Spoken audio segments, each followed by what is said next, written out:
Le titre de ce cours, c'est Stabilité des talus. Voici les documents de référence. Nous avons tout d'abord la géotechnique mécanique des sols, tome 2, Université de Liège, Robert Charlier, 2007. Ensuite, la mécanique des sols, stabilité des talus, note de cours, Université catholique de Louvain, de Lousberg, 1989. Les cours pratiques de mécanique des sols, plasticité et calcul des tassements, tome 1, de Foster et Singléra. Et des notes de cours de René Michel Faure, 2006, qui parle des méthodes de calcul en stabilité des pentes. Note de cours mécanique des sols de l'Université de Nantes. Le plan de ce cours, tout d'abord, nous allons voir une introduction sur la stabilité des talus. Ensuite, les talus infinis. Par après, nous allons voir les talus de hauteur limitée. Et ensuite, quelques considérations essentielles pour la conception. Et enfin, un cours sur la modélisation avec le logiciel GeoStudio qui est assez compact, assez robuste pour pouvoir déterminer les facteurs de sécurité d'un talus. On va regarder les talus infinis. Ce cas-là est un cas idéalisé de talus pour lequel la seule donnée géométrique à considérer est la pente. Ce cas est cependant applicable à l'étude des couches superficielles et revêtements de talus. Dans ce cas, il suffit que la profondeur d'intérêt soit suffisamment petite par rapport à l'étendue du massif pentu. Le mécanisme de rupture le plus intuitivement compatible avec la géométrie du problème, ce devrait être une translation d'une couche d'épaisseur constante sur un plan parallèle à la pente, située à une profondeur Z comptée depuis la surface. Si une couche de faible résistance se présente à une profondeur donnée, un mécanisme de rupture le long de cette couche sera préférentiellement étudié. Cas de massif de sol homogène, la profondeur la plus défavorable devrait être identifiée. Et en outre, si un talus infini est le siège d'un écoulement, ce dernier ne pourra se considérer qu'avec un gradient piezométrique de pente. Donc, c'est pour cela que dans le cas de ce cours, nous allons voir les méthodes quand il y a absence d'écoulement et quand il y a présence d'écoulement. Voici un exemple de rupture par translation où la ligne de rupture qui est la ligne critique qui sépare la masse supérieure instable, voici un exemple de masse supérieure instable, sur une masse inférieure stationnaire. Voici la ligne de rupture qu'on a ici. Et généralement, cette ligne de rupture est parallèle à la ligne en surface. On va analyser dans le cas de rupture par translation. Il y a deux types de cas. Il y a absence de U, de pression interstitielle. Et ensuite, nous allons analyser le cas où il y a présence de pression interstitielle. Il y a absence d'écoulement et présence de l'écoulement. Examinons la stabilité d'une couche de hauteur Z. Voici la couche de hauteur Z. Ça, c'est un talus infini où on va prendre une tranche considérée de hauteur Z. Vous avez la surface libre qu'on va retrouver ici et le plan de glissement qu'on va considérer à ce niveau avec la ligne. Et là-haut, c'est la surface libre. Cette couche d'étendue a priori inconnue peut être examinée sur une largeur B et cette extraction est permise car rien ne permet de distinguer un plan vertical d'un autre dans ce problème d'étendue latérale. Latéralement, c'est infini.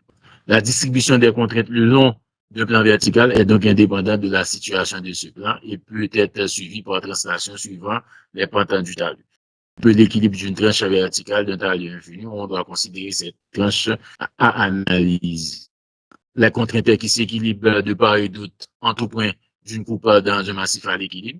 On peut conclure que les contraintes agissant de part et d'autre dans les phases verticales, voici les phases verticales ici, délimitant toute tranche de largeur B, se neutralisent en ce qui concerne l'équilibre, que ce soit pour la translation ou bien pour la rotation du parallélogramme considéré.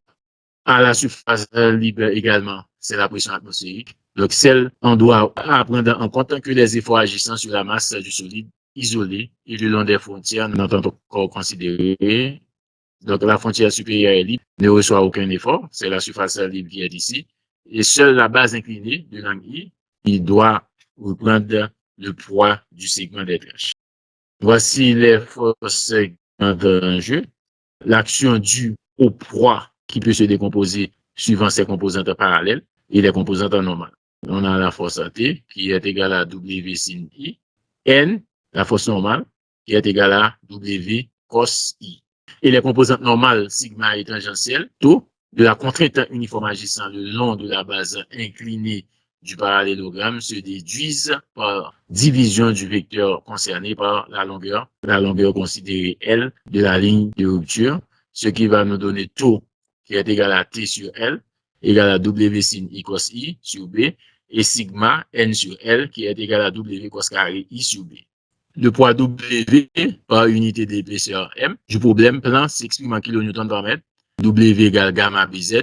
Le poids volumique gamma à prendre en compte dépend de l'état de saturation du sol. Si le sol est sec, on utilise gamma D. Si le sol est humide, on utilise gamma H. Pour le sol partiellement saturé, pour un talus infiniment immergé, on utilise le gamma déjaugé qui est le gamma prime. Et la stabilité de la tranche dépendra de la capacité pour résister aux efforts le long de la surface potentielle du glissement. Cette dernière est caractérisée par la résistance au cisaillement du sol, suivant la loi de Moore-Coulomb. Taux max est égal à la cohésion plus sigma tangente phi.